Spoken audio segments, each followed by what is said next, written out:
research information. And I'm sure it's going to be pretty interesting. The MABRC, we have a message board that we use to relay information between ourselves. Hopefully these guys will show us more ways that we can benefit from stuff like that. Thank you, DW. Good morning. Oh, so that's how it's going to be. Maybe you should loosen the load just a little bit. Maybe so. I've got this story that's been bothering me. I got to get it out of my system right now, so just bear with me. But the other day, we took our dog to the vet, and so I'm sitting there, and I'm waiting for my turn. And this lady comes running in the door, and she's got this little, like a toy poodle that's just limp in her hands, and she's screaming and yelling. She's like, Doc, you got to do something. That Fifi, I think Fifi's dead. And the dog goes, lady, I'm busy, I don't have time. She goes, no, please just have a look at it. So the vet had a quick look at Fifi and put the stethoscope on Fifi and said, I'm sorry, ma'am, but I think Fifi's dead. That'll be $45, and I've got more work to do. The lady went hysterical. She said, no, there's got to be more that you can do for Fifi. And he goes, well, there are a couple more things, maybe. He goes, just a second. And he opened the door to the back of this vet clinic, and he goes, here, kitty, kitty, kitty, kitty. And this Siamese cat come up to the back of the vet clinic and hopped up on the exam table and rubbed all over Fifi, looked at the vet, cocked her head, and went, and hopped off the table. The vet looked at the lady and said, yeah, I'm pretty sure your dog's dead. No, please try the other test, try the other test. And he's like, okay, I'll try the other test. Is that better, Pam? And so he opened the same door and he whistled, and this black lab came running out of the back of the vet clinic and jumped up on the table and sniffed all over Fifi, cocked his head a little bit and whimpered, And he goes, lady, that's all the tests that I can run on Fifi. I'm sorry, your pup's dead. That'll be $300. And she goes, $300? You've got to be kidding. She goes, 10 minutes ago it was $45. He goes, I know, but with the lab work and the CAT scan. It's a true story. It's a true story. Well, good morning to everyone. It is an honor to be here to be presenting and talking about Bigfoot research. I learned about this event last year. Pam and I were in Honobia and saw the signs and just kind of followed it in. And as fate would have it, I've known Chris Foreman for about 20 years, and we were at his house one evening and we started talking about Bigfoot. It came up, and Chris is a huge Bigfoot fanatic, and I didn't quite know it. He has a repository of videos. It's kind of something you will keep to yourself. And so we started talking about this event and the potential of presenting here, and we started spending a lot of time together with our other friends and family out in the woods and messing around and looking for signs and those sorts of things. And this is what we have to share with you today. This is the September 21st issue of Time magazine, and we tried to think about some way to introduce Bigfoot research or research in general. And I'm thumbing through this Time magazine article and just stumbled just a couple of weeks ago across this article. And the gist of it is this: a group of researchers from the UK went down to Papua New Guinea, and they were exploring a crater. And that crater is, what was that thing named? Mount Wasabi. And it's an old volcano crater that's all hollowed out. Had never been quite explored before. And so they went in and they explored, and they discovered in that one event 30 new species. 30 new species in one event. Including this rat. And if you go online or have a look at Time magazine, there's a photograph of this rat. He's almost 3 feet long. It's huge. You guys want to pass rat, it's up to you. Weighs about 3 pounds. And conventional wisdom kind of taught us that, most everything had been discovered. There's not that much to discover, but really there is a lot to discover. And it's still a lot to discover in the world and the universe. And on the same expedition, even more so, 16 new species of frogs, 3 types of fish, and a bat, all were discovered on the same event. One expedition, so you think that's significant, and then you dig a little deeper into this article, and it's like this. The scientific discovery of new species is quite routine, and they say that biologists are discovering new species at a rate of about 50 a day. Can you fathom that? things that we've never seen before at a rate of 50 a day. And this is really, really exciting to me. Nearly 17,000 new plants and animals were described in 2006, representing about 1% of the 1.8 million species that have yet to even be named. Let that sink in. Same Time magazine. This is a gold mine of information. They interviewed you, they have the 10 questions, they're always interviewing a celebrity or someone, but in the Same Time magazine, September 21st, they interviewed Jane Goodall. She's the ape lady. The lady who has spent years, her entire professional career, studying great apes. And they asked her did she think that there was hope for the planet? And what Dr. Goodall pointed out was that there is always going to be hope for the planet as long as there are people who are there to be stewards and help preserve the species that are here on the planet. And essentially, she summed it up like this. She mentioned that the condors in California, because you're in California. I was native California. I was born and raised there. I moved to Oklahoma in '78. But what she's saying here is basically, when I was doing the research for this book, I met so many extraordinary people who rescued species from the brink of extinction when everybody else laughed at them. You think about us being here talking about a potential Bigfoot sighting or a Bigfoot discovery. Of course, it's going to draw some laughter. But at the core of what Dr. Goodall was saying, keep an open mind. Even within the scientific community, there are those who are speculative, those who absolutely believe that it could not exist. But Dr. Goodall, after spending years and years with apes, looking for connections to our own species, says keep an open mind. And then you have people like Dr. Meldrum. Dr. Meldrum, how many of you have his new book? Yeah, very good. Quite a few of us. The guy has really taken the research of Bigfoot and approached it in the most scientific approach as possible. And it's a wealth of information. And this is what Dr. Goodall has had to say about Dr. Meldrum, his work. Somebody willing to stick their neck out there and take the criticism, take the laughter, but push forward anyway. Now, with all of that said, I think there's a bit of a researcher's dilemma. And that is, according to our research and looking on the web, and of course the web changes everything in terms of access to information, there have been thousands of sightings, hundreds of footcasts, dozens of photographs, numerous videos. How many of you have gone to YouTube and searched for Bigfoot videos? It's out there, isn't it? All kinds of stuff.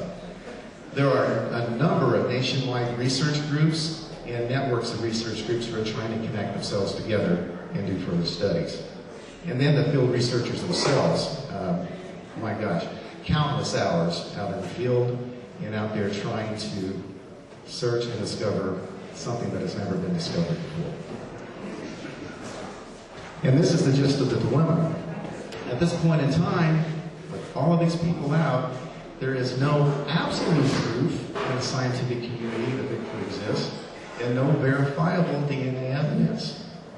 But as we go forward, we're going to talk about it's probably more than that. It's probably more than absolute evidence. Now me, I'll talk a bit about my background in the geographical diversity of Oklahoma. If you go out to our westernmost region, that's Black Mesa, where there are dinosaur tracks, and as you track your way to southeastern Oklahoma, the drainage plain all goes that way, and you're looking at about sea level. And tons, an amazing amount of geographical diversity in Oklahoma. The geocultural diversity of Oklahoma is interesting too, and I'll have a slide on that in a moment. But I'm lazy, pretty lazy. I don't like to stomp around through the woods and all of that, so I have spent a lot of time in my kayak and in my canoe floating the rivers of Oklahoma. I think that has some advantages. Well, for a lazy person, it's not much work. You go with the flow, right, Chris? Go with the flow. Always go with the flow. But these are rivers that me and my family have spent a lot of time on. This is a shot of the Kaimichi from about 4 years ago. I floated a large section of that. But I floated the North Fork, the Beaver, the Washita, the Upper and Lower Mountain Fork, the Glover River, the Little River, and of course the Kaimichi. And sad to say, I have personally never seen any signs of Bigfoot. But in these adventures, I've seen wild hogs, deer, all kinds of birds, and all of that. So the experience has been rich, very rich. And Good for me. Maybe someday something will happen. Maybe even from the southwestern part of Oklahoma, you would think, I don't know. I'm an avid outdoorsman. I hunt, camp, hike, fish, always, everywhere I go. Even though you would think this part of Oklahoma would be pretty barren for any kind of Bigfoot evidence or even a possible sighting, I keep my eyes open. You just never know. But even with this being maybe not the best possibility for an area of sighting, consider this. This guy here, Stanley Gert, from the University of Ohio, has captured and tagged over 200 coyotes in the city limits of Chicago alone. In the city limits of Chicago, living in the alleys, sleeping in the grass. People walk right by them, don't even know they're there. Had any of you heard of that study or listened to the story on NPR? Yeah, you can go to NPR and search for that story. You'll be amazed. 200 plus coyotes in the metropolitan area of Chicago that have been tagged, meaning many, many more coyotes are out there. So it's possible. You can spot something from just about anywhere, so keep your eyes open. Back to talking about the geocultural diversity of Oklahoma. I mean, if you just think about it, before the tribes were ever reassigned due to westward expansion to Oklahoma, there were indigenous tribes that, as far as we know, they have always been here from the beginning of time. And then once there were the relocations, hundreds of tribes were relocated to Oklahoma. Hundreds of tribes, most all of them, with stories about the creatures, mythical creatures such as Bigfoot, everyone with these stories and this rich history to share. Then, once the tribes were relocated and that deal was broken, then we know that there was the land run in Oklahoma. And so who then made the big crash of Oklahoma? You had Irish, Welsh, Germans, Chicks, you name it. Truly, Oklahoma is one of the most diverse places on the planet and a rich place for stories and sharing information. Now, we had a look at all of the research equipment that the researchers are using. It's amazing stuff. I can't believe some of like that thing. What the heck was that called? that parabolic. That thing's just scary. That's really nice. Yeah. The equipment that's being used is all state of the art, and you guys are working towards getting thermal imaging. That's going to be an amazing addition to your equipment. And as we started reviewing the different methods that are being used and the different pieces of equipment, we just kind of sit around and brainstorm, thinking, a lot of it also involves just getting back to the basics. Yeah, kind of like the everyman approach. What can you carry with you in a light day pack that you don't have to spend really any money on that could really, really improve gathering evidence just for the everyday guy like us? Scott and I, we're not high-tech guys. We just love being outdoors, and we love the experience of possibly collecting some evidence. That's what we hope to have, our own personal experiences. So I mentioned that I'm lazy. If it won't fit in here, I'm probably not going to carry it. But you can carry a lot of horsepower to pack as small as this. For example, everybody's been talking about digital recorders and digital cameras. The digital voice recorders, if you're not familiar with these and how simple they are to use, it's just a matter of hitting record, and they will record hundreds of hours of audio, and then to transfer these to your computer. Then to transfer the audio, you see it's got a USB port, plugs right into the computer, and those audio files are dumped straight in as a Windows Media audio file. So, technology is cheap and easy to use. Video cameras used to be huge, bulky, and expensive, but this is a flip camera. Does anybody own one? Okay. These flip cameras are high definition, and they've got onboard storage, and you transfer the files the same way with a USB connection that flips out of the side. They've taken all the brain work out of this and the cables. High definition video in your pocket, dozens of hours that can be recorded and easily transferred. I've noticed that some of the researchers, like in California, I don't know if it's happening in Texas, I don't know if it's happening in Oklahoma at this point, but most cell phones are enabled with GPS technology, right? So actually pinpointing a location of your research is just a matter of using that technology like Google Maps on your phone And I did see an organization in Oregon that is actually now posting it in Google Earth, the sightings, and I think that's a good move forward to do that. Let's look at some prints. If you go to Google Images and you search for prints, you're going to find thousands upon thousands of images like this. Have you done it? Of course you have. Of course you have. You know you have. If you're like us, you might have actually spent hours looking at videos and looking for prints like this on the computer. It's just, for me, it's a great pastime. I love it. And this is just an example of one. And let's have a look at it. I have some questions for you. And this leads into more credible research. How large is this print? You may have any guesses about what they think the size or what this print could be size-wise at all? Nobody's even going to speculate? That's a safe bet. Doesn't matter. Right. Now, what about this print? How large is it? 11 to 12 inches. 11, 12 inches, based on this foot that's in the photo, right? Unless it's a baby's foot, right? But I mean, it looks like a human's foot, but maybe it's off a doll. We don't know, right? That's the whole point. Yeah. That doesn't mean anything. You need to clip your toenails, buddy. So, but the good thing about this image, and I think you will agree with me, is it's an attempt to visualize the scale of what has been found. That's major. That's just major in terms of collecting some kind of credible research. What about this print? I don't know. Is that a fluker? Is that a real? I think it's an Abu Garcia. Possibly. EW, what do you think it is? Hard to say. Could be a toy. We don't know. Could be a toy.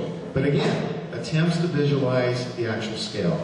And then oh, I forgot about this image. That's great. Now, something's out of whack. Either that's a tiny shovel or that print is terribly out of whack. But once again, scale.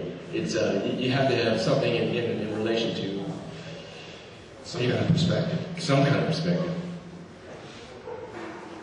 Now we're getting somewhere, aren't we? We're getting somewhere. We have what with the print? A yardstick. We have a standard measure. It's accepted globally, inches and SI measurements. But you can't read it. And so this comes back to the importance of digital imagery. And this image is probably several years old. But guys, you can go to Walmart, you can go to wherever, and you can buy like a 10 megapixel digital camera for $125, for $100. And the pixels make all the difference when you're shooting a photograph like this. This one is too granular to actually read the measurements on a yardstick. And so, truth is, we're going to speculate that this is a yardstick, and we're going to guess this is probably in the, 20-inch range.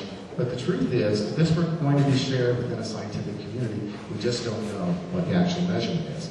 So, what about this one? Anybody care to make a guess at what the approximate size of this would be? Yeah. 15 feet. You've seen this image. Yeah, this is a great image. Yeah. Just that's what happens though. Just by cropping a picture, it takes the relation right out of it. That's more than Bigfoot. Yeah, that's huge, but That's like Godzilla foot. yeah. All right. Back to the pixel issue. This is that same image I showed you before in its standard resolution and then blown up or stretched and enhanced. And what happened to the photograph? It just loses all its detail completely. Pixelated, it's just Broken up. So, as we Might I add right now at this point, we have completely staged this for just demonstration purposes. There are no actual prints, there's no actual castings. We're not talking about that part of evidence, we're talking about collecting it. So we staged this just to make a point. So just to make a point. So we thought about what can we share with people to enhance their path to credibility if they're out doing field research. And this is what we'd like to talk to you about. First and foremost, has anybody had any criminal investigation classes or any law enforcement training? Okay. Anytime that I think you would come upon a potential scene, probably first and foremost, stop and secure that scene, right? Really stop, look it over, Document what you're seeing and go from there. Because if you stumble into a scene, the potential for losing some of the most important evidence is very high. Is that true? I think I see the officer nodding his head. So, keep this in mind. From our point of view, the print is not going anywhere, barring a tsunami, an earthquake, sure, something like that. So, the print's not going anywhere. So, the first thing to collect is yourself. Collect yourself. And I've heard a number of examples from this conference and from folks who have had sightings. The adrenaline starts going when they find this evidence, and they rush in and don't even think about some of the things that need to occur to document good evidence. So collect yourself, collect your thoughts, look at the big picture, continually ask yourself why as you're doing this investigation. Gather the initial photographs and collect each piece of data methodically. Now, if researchers are truly serious about a groundbreaking find and sharing that research, you're going to have to slow down and actually do this. This is a Foreman foot, Chris Foreman. That's my foot. We cast this out of clay, but it's to make a point here. The point is, first of all, we have dropped in a compass. We've set the bearings so we know that this track was generally heading in a north, this is actually a south-southeast direction. We've dropped in a ruler. We've dropped in, we painted these rods, these steel rods, orange, put 90-degree angles on them so we could frame up the size of the foot. And the first measurement, if you're going to take time to do that, would be, well, this is the length measurement. That would be from heel to toe or longest toe. In this case, I think Chris's middle toe is actually a little longer. I've got that Morgan's toe thing going on. But can you see the resolution and the difference here compared to other examples that we've shown you so far? This took a minute to set up, didn't it? Get that, a minute to set up and shoot the photograph. The width of the heel would be a proposed next measurement. The actual width of the widest part of the heel. The actual widest part of the foot measurement. So now we have 3 measurements. 2 measurements in scientific research are never enough. Always takes 3. And think about some of the benefits of actually taking precise measurements. If we start to find these tracks, these precise measurements over a period of time, we can start to, could we identify individuals? Everybody's foot is unique, so that adds to credibility. SI measurements? Metric. Most scientific rules that you have can easily be flipped from English to metric, so take another 30 seconds to flip the thing over and actually get precise measurements. Now, we thought it might be a good idea, and honestly don't know if other researchers are measuring the actual length from the heel of the first print to the heel of the last print that they documented. And what we've done here, provided there are multiple tracks, of course. Yeah, this is multiple tracks. And what we've done is we stuck some little steel rods, these are pool noodles with arrows on them, at the heel of every track, and that has been documented. So that distance of the stride has been documented as well. And that's my son Tanner giving us a post. So, just doing that much, would you agree that that might be a big step forward in documenting precise measurements of Bigfoot? Yes? Good. Got at least one yes on the crowd. So, taking the next giant leap forward, as mentioned earlier, there are thousands of casts, just thousands. But we haven't found any DNA, anything that's been chewed on, or something of that matter. And I think this is where some of the real precise research is going to have to come into play, if that corner is ever going to be turned. I mean, just looking in the print area and trying to find the deal breaker that changes all of history. This is a boar hair, but... Might I add, when we set this up, just for fun, we took these boar hairs and I just kind of didn't look, I just kind of scattered them at the print, because I knew they were going to be there, but it did take me a while with that magnifying glass on my knees to actually find those hairs that I threw down there. So it's not, we're not saying this is going to just pop out at you. It took a while for me to locate those hairs, and I already knew they were there. So Yeah, to date, I don't think one of these has ever popped out, but it would be worthy of anyone's time to actually do that kind of research. And back to the camera that's being used for this is a 10 megapixel camera. So once this image was actually blown up, you can even see that this hog had split ends. 05, it used to be 05. And if you are so lucky to find this type of evidence, I mean, I would pick it up, we would measure it as precisely as possible, and in terms of picking it up, I wouldn't contaminate it with human contact. Yeah, I mean, if we were lucky enough to come across evidence like this, I carry a Swiss Army knife. It's got a pair of tweezers in it. But I would pack a pair of tweezers, probably a pair of nitrile gloves, and several plastic bags, just in case. I mean, it would be no different than it would be like a possible crime scene. You want to be as accurate as gathering this stuff as possible. So then the next step, obviously, after gathering the sample, is documenting your sample. Taking the time to actually do that there in the field. Your recollection of what will happen when you're here will change dramatically by the time you get back here. Choose to document the evidence. Document in real time. These voice recorders, picking them up and actually documenting what's going on at the time, can always be edited and abbreviated, but it's critical to get primary evidence. We're back to where these samples could allegedly be found, and that would be at the print site and dated. Now, the bottom line for us is really this. When Pam and I came to the conference last year, it was so much fun for us and a huge amount of enjoyment listening to the stories and watching the presentations. And we heard some remarkable stories yesterday. There will be more remarkable stories told today. And that brings in a whole different dynamic of what we think Bigfoot is all about. There's the science and there's the legend. And for some reason, there is something about Bigfoot that draws us together. We love to share in those stories and hear those stories. And also the other thing that's quite amazing is that although we're doing this and we're coming to these conferences, we're here with friends, we're here with family, and we're getting outdoors. Where is that? No child. I don't need that.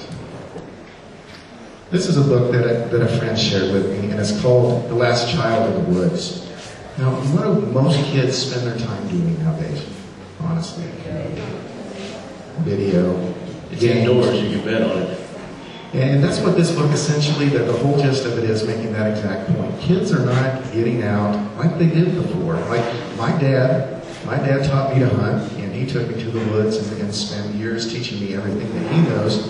And for example, when Dad would take me to the woods, it was pretty easy to find because I would go off on my own and I would come back. And if Dad were tree hunting, like if he were stand hunting for a deer, all I had to do was walk around and search for trees with Twinkie wrappers and beanie weenie cans and stuff under it. Right, Dad? The important thing is the tradition of the time, like taking my own son Tanner out and having a good time and sharing these experiences. And so with that in mind, Web 2.0 and the internet does change everything. You've got the opportunity to go out and capture some stories and share those stories because there's something about human culture that loves these things. Folks love to hear your stories, they're unique. People love to tell stories. Something that I think the DW has done that's just quite amazing is, if you guys haven't visited this site, I believe he's running this site on Joomla, he's running the discussion boards, folks are interacting, they're sharing stories, and this is not easy to do. I mean, it takes a lot of time to do this. And what I would contend, what we would contend, is that the web is now like the new front porch or the new campfire. We come here and we get that unique experience, but we also walk away from that and we have a way to interact virtually and share these stories. Now, I'm going to introduce some software. Most of it is free and open source. Are you familiar with what the term open source means? It means it's been developed by folks just like you and I. You're not being charged a fee for it. It's out there on the web, and it's there to download. So that you can do these things, so that your kids can do these things, and not have an investment in it.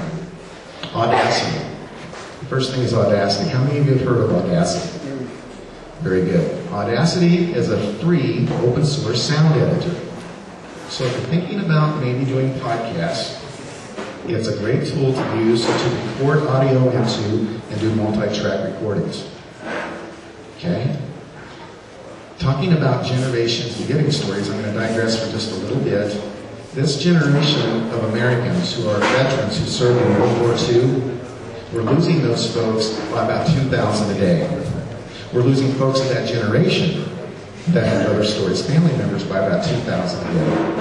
And taking the time to actually document and record stories from your family members is very important. So just think about that. Because once you have that in digital format, you've got it from now on. If the stories aren't recorded, aren't shared, then it's lost forever. So Audacity is great, and it's free for recording and editing audio. There are so many different file formats with audio that sometimes you have to convert formats so that you can turn like a Windows Media audio file into an MP3 so you can stick it out on the web. And Switch is an open source piece of software that will do that. Free to download. Microsoft Photo Story 3. Any users in the room? Good, we have a demonstration of that and how easy it is to use. I've noticed that DW is running the Mid-American Bigfoot Research site on Joomla and probably on GoDaddy. So if you're thinking about hosting your own website, 2 or 3 years ago, it was expensive. You know, it could easily cost you about $3,000 to put up a good website. A site like GoDaddy, you can host a website for $100 a year with these free plugins that go along with your websites. Moodle. Another thing that I've noticed is that DW is starting to put up some classes where you can actually log into a course management system and take a class about Bigfoot research and so forth. So that's pretty interesting. Ning. N-I-N-G. Has anyone heard of the Ning? Okay. Ning is a free Web 2.0 open source tool that's out there on the web that allows you to create your own social network where you can share audio and video. Kind of the downside to trying to run your own website, your own server, is that it takes a huge amount of storage to store your video and your audio. But we know that YouTube is a great place to put audio. But Ning allows you to create a community and bring people into that community where they're sharing common interests. And I'll show you an example of that as well. Gcast.com is a free podcasting service so that you can record audio into your computer and then upload it to the Gcast site.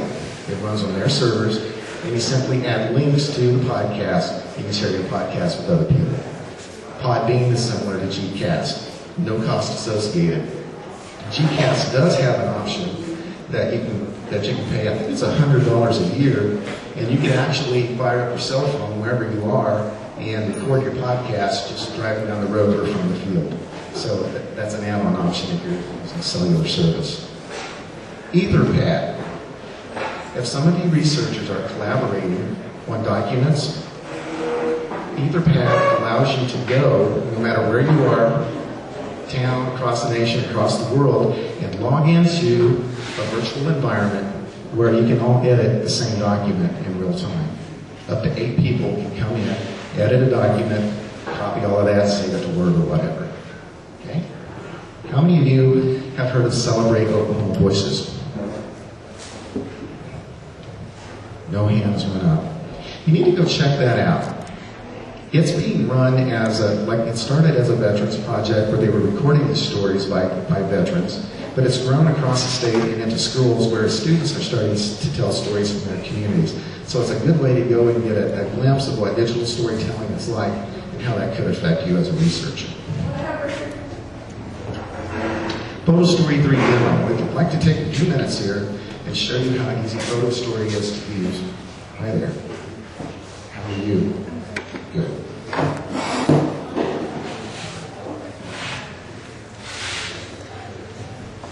So if you just Google Photo Story 3, this is what you get. You download the file. It's a small file. Think about 9 megabytes, Chris. And you install it, and it's so easy to use. What's the first option here? Begin a new story again, a new story, so we can do that. And now the software is asking us to import pictures. And so I've added some pictures, I think, to the desktop.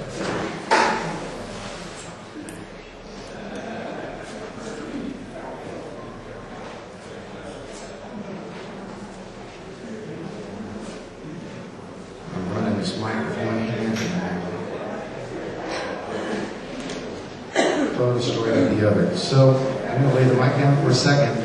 These are the same PowerPoint slides that we're using for this presentation. For those of you who use Microsoft Office or PowerPoint or even OpenOffice, which is a free version of presentation software, you have the option within the PowerPoint to go to File and Save As, Other Formats. And what we've done here is we've exported every slide that we chose as an image file. And that's what we're asking Photo Story 3 to import for us. Those slides saved as images, and now I'm going to import them.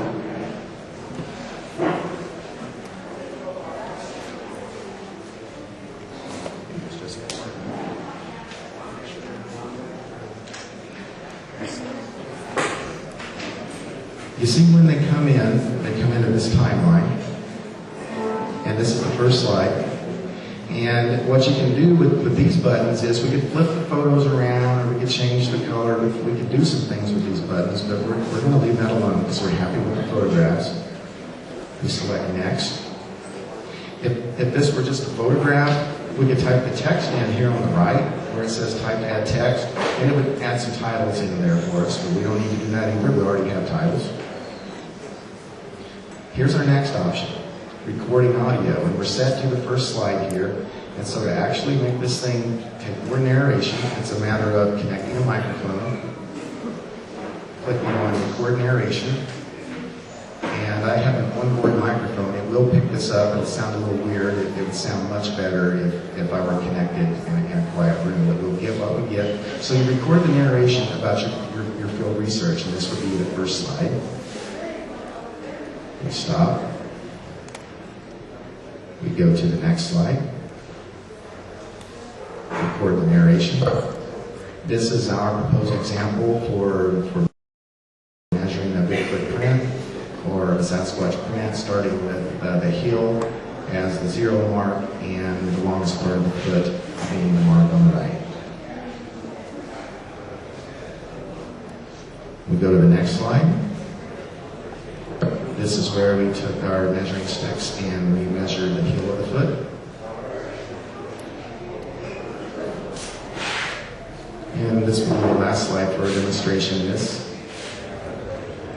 is where we actually measured the widest part of the foot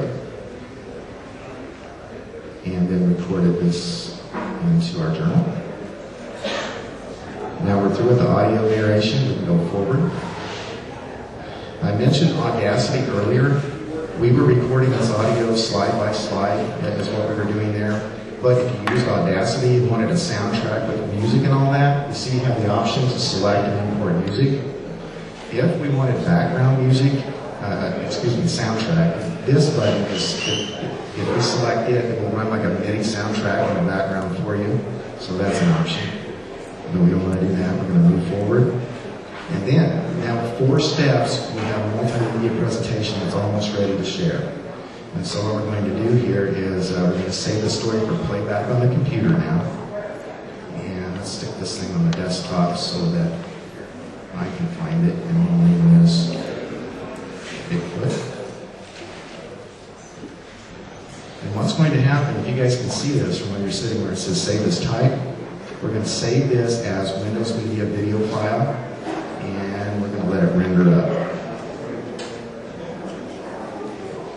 And next. So Photo Story, what it's doing right now is taking those images, it's taking our audio that we just recorded, it's mixing all that, rendering all of that together, and now that's ready to use. Now, how many of you have done video editing? To get a 5-minute piece, you probably spent 5+ hours to do it. Okay, to do it with live video. But this is the option that we're using with stills. So now we're going to view this story, and I'm going to make sure the speakers turn on, and this may get loud in our system. Let's see where we're at. Ready? Right now, it should be back in Windows Media Player.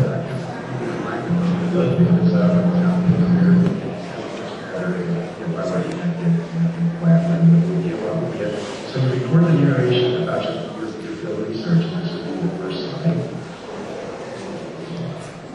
This is our proposed example for imagining a Bigfoot or a Sasquatch plant, starting with the heel at the 0 mark and the long starting foot being the mark on the back. This is where we took our measuring sticks and we measured the heel of the foot. This is where we actually measured the widest part of the foot. And then recorded this point.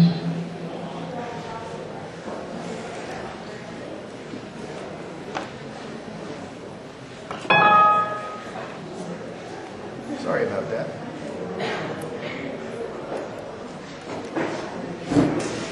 So, what used to take hours, if you wanted to share something out in a multimedia format, took us what? 4 or 5 minutes? About 5 minutes and 18 seconds. And Mitchie, what did you say? 5 minutes, 18 seconds.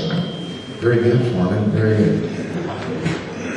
Reading that in text and reading that in a forum is fine, but you see the value-added piece of adding in the photographs and the audio, and these are also first-hand accounts, so that adds credibility to the entire situation. Oh, I left my clicker down.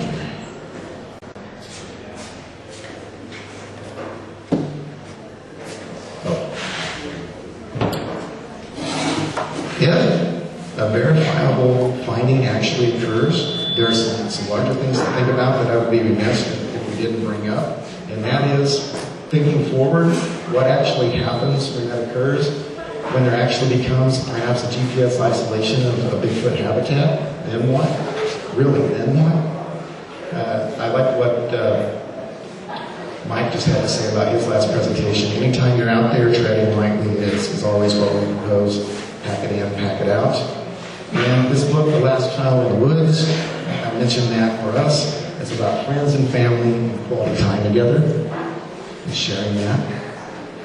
Now, folks used to share stories on what? Cave walls. That's recorded history, and that was as good as it got at that time. Now we have the option, this is an example of a news site, where these stories, now that cave wall becomes a virtual place on the web where people can share that information. And that concludes our presentation, and we thank you for this opportunity. If you have any questions, we try to fill those, but once again, thanks for letting us come. Thanks, everybody.